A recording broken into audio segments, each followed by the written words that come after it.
Hi, cutie pies. I am Lanikia. This is Lanikia TV, where I give you soap and entertainment news. Um, for Days of Our Lives, it looks like the co-executive producer Albert Alarr is out on Days. Let's take a quick break and get right into it.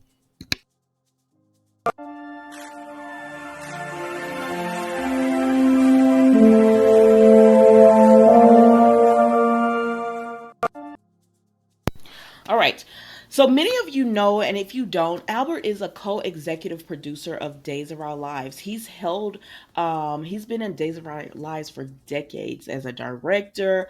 He was in charge of comings and goings for the actors and actresses on the show, and being a co-executive producer of the show as well. And he took a very active role in this. Like I know sometimes we see producers or executive producers and we think about like they take more of a back seat, but he was very active. Even with his directing, he was really active in everything that was going on. So there were a few complaints about him. There were, I believe, it ended up being several complaints in regards to his misconduct.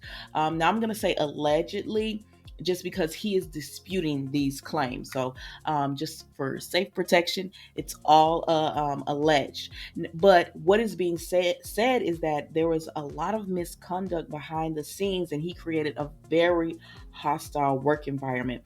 There have been several people to come out and share their stories, former cast members, and some not sharing their name, but they shared their story as well. Just about how inappropriate he was towards them and how abusive he was towards them, as far as calling them out on the set in front of a group of men, making inappropriate claims towards them, statements, touching them inappropriately. There was a lot going on. And they did pretty much keep this under wraps for a long time, because there was a 2-month investigation. And we really just started hearing about this about 2 weeks ago. And that's only because the investigation was concluded. And when it was concluded, he was told to go undergo a training, which is, sometimes they have them undergo sensitivity trainings and, work environment trainings. And he was given a written warning. Well, the cast and crew were not happy about that. So they're calling them the 25 pensioned for his removal from the show. And so they had Days of Our Lives actually had to halt production, because this got bigger than I guess they were expecting it to get, because they've said this has been going on for years and nothing has really ever been done. It was almost like he was untouchable. And so now, with people joining together, something had to be done. And so, I think late last night, early this morning, they did release a statement, Corday Productions, letting everyone know that he had been removed. So they say, effective immediately, Janet Ducker will be elevated to co-executive producer of of Our Lives, replacing Albert, who will exit his role. So then they let them know that moving forward, they'll put in a lot of HR protocols, because there was really no one these cast and crew could go to, because, and they said that they had complained before, but nothing was ever done. So now Janet will be taking over Albert's spot, and they want to let them know that production will resume this coming Monday. And of course, they take their next hiatus, but that, that they did remove him. They're trying to make the work environment safer for them. And that was what came out from Ken. So then we had Albert's statement, because again, as I told you in the beginning of the video, he is saying, listen, I didn't do this. Like, this is not what it was. I didn't do this. So he says, it's heartbreaking to, for the situation. He says these allegations were already examined in detail and entirely independent investigation that lasted for 2 months, and that we did mention that they had been investigating him, and they found that all he needed was a written warning and to undergo training. Um, he claims that this came from two hostile and former employees that were angry at him. They made the allegations, and then all of a sudden, it's all these different allegations that came out. You guys can read read this as well. Um, but he says he's been working in the industry for decades, and not a single complaint has ever been made against him until now. Many of the claims referenced in the media are simply false. Other have been taken out of context, are twisted, and they are unrecognizable from the truth. He goes on to further state, um, again, it only came for two individuals, and he says that it appears they believe that their strategy to get it was a play on viral stereotypes in order to bring down a black man in a position of power. He says, I will always be proud of being the only black director producer in daytime soap operas. And while I was devastated by the manner of my departure, I will always treasure my years at Days of Our Lives and wish the wildly talented cast and crew the very best for the future. I don't know if, I mean, I can't tell him that race didn't play a part of this. I haven't really heard that much about um, race being a part of this, but I mean, I wasn't there. I wasn't backstage with them or anything, but he's just saying that he is innocent of all these claims, and everything was fine until this came out. And that's what the reports are saying as well, that he what well, not everything was fine because people were complaining backstage, but they were moving forward with him because he was actually supposed to direct the August 4th episode. But when people found out that he was not being removed, that's when the actors and cast and crew started coming out and saying, no, this is not right. There has to be something done because the investigation had been completed, and the cast and crew didn't even know the results of the investigation. They were never informed. And so when they found out, oh, that's all you did to him, then they started coming out. Now, I think it is interesting that they were going to let Albert continue to work, and no, like, it was no one. NBC Universal, who is, the over it all, was not involved until this past week or two.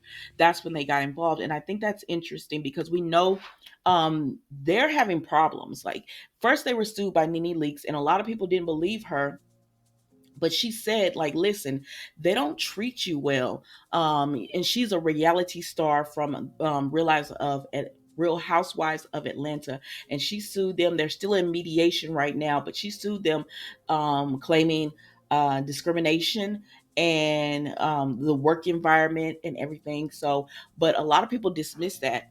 And then we saw with the writer's strike and the actors striking, Bethany Frankel came forward and she said, listen, we need to unionize as reality stars, because what they were planning on doing and what they want to do is, okay, well, the writers are going to go on strike, and they were like, okay, we can literally, because they don't make that much and they're not really getting residuals, we can wait them out until the writers become so desperate, because they need money, that they have to come back to work. And that's one of the reasons that the actors did a strike as well, plus all this AI stuff coming into play. But the actors did a strike as well because they said, listen, no, you're not going to do the writers like that, because if you'll do them like that, you'll do us like that. So when the actors went on strike, they said, okay, that's fine, we'll wait you out too, and we'll just put reality shows. So then Bethany Frankel, who is a very successful businesswoman, like her or not, she's very successful in business. She said, you know what? We need to unionize as reality, because they don't have a union as a reality stars. And so that they can't do this, because what they do, like, if you listen to Nene's past interview, and I watched it, she said, as For the first season of Housewives of Atlanta, she made $10,000. And then for the reunion, she told them, let's do a reunion. And then they got paid 5,000. So for the first season, which was wildly successful, she only made $15,000. And then the next 2 or 3 seasons, she still made about 50,000 for the season. It wasn't until they got in like the fourth season. So the producers, the executive, they were all making money, but not the actual cast and crew. And even now they don't make a lot of money. They don't, they are not union, so they don't have insurance and things of those nature. So Bethany was like, let's come together and unionize so that they can't pay us pennies to keep things floating when the actors go on strike. And this is actually the perfect time to try to do that, because they need these reality stars right now, because there is no fall lineup really. The shows didn't, they like to film during the summer. They didn't get to film this summer because they were on strike. The writers are on strike, the actors are on strike. There are a few things that had exceptions, like they were able to go ahead and film, but most everything is pretty much shut down except reality TV and the soaps, because the soaps are under a different type of union, for the actors striking. So this is interesting because Bethany said, let's unionize. And then this past week, NBC Universal was hit with a lawsuit by Bravo reality TV stars who are saying it is a hostile work environment. Y'all exploit our children on camera. You don't pay us, and we get no residuals. And I know some people are like, well, it's reality TV and all that, but their image is used over and over again. All the different gifts they're not paid for, all the different clips and everything they're not paid for. So they do reality TV. You might do one season and they're able to use your image forever. And so that's why it's so important that they unionize and they go on this strike. And this lawsuit is important as well. And I think that ties into why NBC Universal stepped in this past week when Albert was he was pretty much able to come back after they did an investigation. I believe it was Corday and Productions and all of them. They did their investigation, but they were bringing him back. Why NBC Universal stepped in and said, I think this is all alleged, and it's just my thinking, my thoughts. I think they had to step in and say, no, we can't let him come back. They're facing so many lawsuits right now and so many grievances from current and former employees that I don't think they could let this go on. But anyways, that's on that. So he will be replaced by Janet, and she is no stranger to Days of Our Lives. She's been with Days of Our Lives since 1984 as a production associate. She became the assistant to the producers in August of 1988, then held a position as an associate producer in December of 1989, coordinating producer in October of 1993, and senior coordinating producer in November 1997. She became senior producer after that, and now she is the co-executive producer at this time, and that's Janet there. So is the one who will be replacing Albert. I guess she's trusted, and the cast and crew will, trust to feel like it's safer to work with her, and hopefully they do implement their HR protocols, that they're saying that they're going to do. But I don't know, guys. You tell me what you think. That's all I have for you for this drama that has went on with Days of Our Lives, and I'm very happy that they removed him. Because I'm happy they removed him, because Days of Our Lives, like, I know a lot of people are like, put it back on NBC, but as I said in my podcast, Days of Our Lives was really on their last leg. And if there had not been a Peacock, if Peacock did not exist, Days of Our Lives would have just went dark. And so with all this drama going on behind the scenes, I'm very happy that resolved it. The way that they did, even though someone had to lose their job. But if you're creating a hostile work environment, allegedly, then you have to be removed. You have to go so that the show can go on, because I don't know if the show would have been able to continue if they would have kept him in place, because of the backlash that they might have gotten from that. So you guys tell me what you think in the comments. Don't forget to like, comment, and share. And I will see you next time for Lanikia TV Entertainment Soap and Entertainment News. Thank you for watching. Goodbye.